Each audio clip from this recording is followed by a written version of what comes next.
August 16 Karthigai Deepam serial வரக்கூடிய எபிசோட்ல என்ன நடக்க போகுது அப்படின்னு பார்க்கலாம். உங்களுக்கு இந்த வீடியோ பிடிச்சிருந்து அப்படின்னா மறக்காம இந்த சேனலை சப்ஸ்கிரைப் பண்ணிக்கோங்க.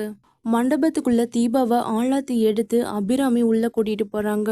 அப்ப திடீர்னு ஒரு பாட்டி வந்து கையில ஒரு விளக்க வச்சுக்கிட்டு, இந்த விளக்க மணப்பொண்ணு மணமேடை வரைக்குமே விளக்க அமராம கொண்டு போய் வைக்கணும், அப்பதான் குடும்ப விருத்தி ஆகும் அப்படின்னு சொல்லி கொடுக்குறாங்க. தீபாவும் நல்லபடியா அந்த வேலையை செஞ்சு முடிக்கிறாங்க. தீபாவுடைய கல்யாணத்தை எப்படி நிறுத்துறது அப்படின்னு குழம்பி போய் நிற்கிறாங்க ரம்யா. அப்பதான் ரியா ஃபாரின்ல இருந்து ஒரு மேக்கப் மேனை கூட்டிட்டு வந்திருக்காங்க. வா ரம்யா, எதுக்காக டென்ஷனா இருக்கிற? உன் டென்ஷனை இப்ப நான் குறைக்கிறேன் பாரு. இவர் யாருன்னு தெரியுமா? பெரிய பெரிய ஹாலிவுட் மூவில நடிக்கிற ஆக்டர்ஸ் எல்லாருக்குமே இவர் தான் மேக்கப் பண்ணுவாரு.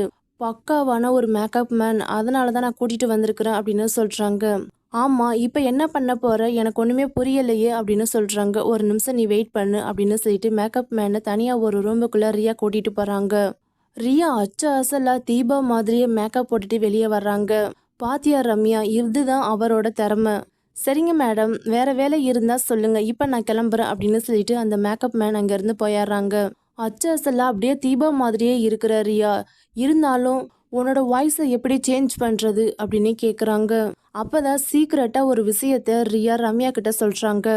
சரி ரியா, நீ சொன்ன மாதிரியே நம்ம செஞ்சிடலாம். முதல்ல நான் மண்டபத்துக்கு போறேன், அப்பதான் யாருக்குமே டவுட் வராது.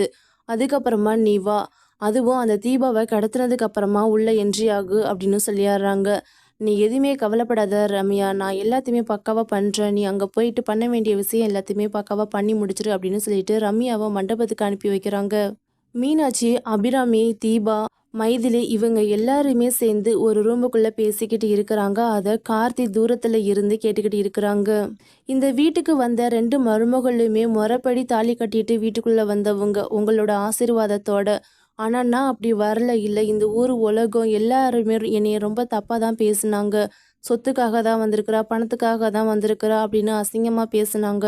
அதை என்னால் தாங்கிக்கவே முடியலை. இப்போ அது எல்லாத்துக்குமே ஒரு முடிவு வரப்போகுது. இது எல்லாத்துக்குமே காரணம் நீங்கள் தான் அத்தை. ரொம்ப நன்றி அத்தை அப்படின்னு சொல்கிறாங்க. இதுக்கப்புறமா என்னோட மருமகளை நான் பார்த்துக்க போகிற விதத்தை பார்த்து எல்லாருமே மூக்கு மேலே விரல வைக்கணும். என் மருமகனா இப்படி தான் இருக்கணும்னு எல்லாருமே சொல்லணும். அந்த அளவுக்கு தீபாவை இதுக்கப்புறமா என்னோட வீட்டில் நான் வாழ வைக்க போகிறேன் அப்படின்னு அபிராமி சொல்லிட்டு அவங்கள கட்டிப்பிடிக்கிறாங்க. அதை கார்த்தி நின்று பார்த்துட்டு அவங்க ரொம்ப சந்தோஷமாக சிரிச்சுட்டு அங்கேருந்து கிளம்புறாங்க. திடீர்னு ஐஸ்வர்யா ரூபஸ்ரீயை கூட்டிகிட்டு வர்றாங்க. என்ன இவ்வளோ கூட்டிகிட்டு வந்திருக்கிறா, இனி என்ன பிரச்சனை நடக்க போகுதுன்னு தெரியலை அப்படின்னு மீனாட்சி மைதிலி 2 பேருமே பேசிகிட்டு இருக்காங்க. எதுக்காக ரூபஸ்ரீ தயங்கி நின்றுட்டே இருக்கிற?